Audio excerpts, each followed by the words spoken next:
How do I improve listening comprehension skills? Listening comprehension is not just about children sitting quietly and looking at the teacher. It's actually a thinking skill. For a child to understand what they hear, the brain has to focus attention, understand language, and hold information in memory, all at the same time.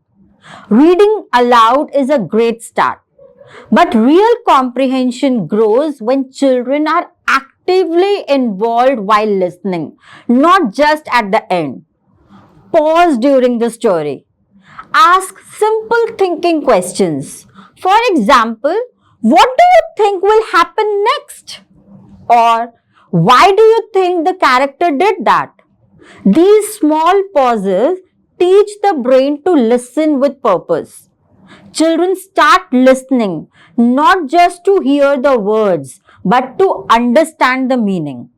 What doesn't help is asking only yes or no questions or expecting silence for long periods.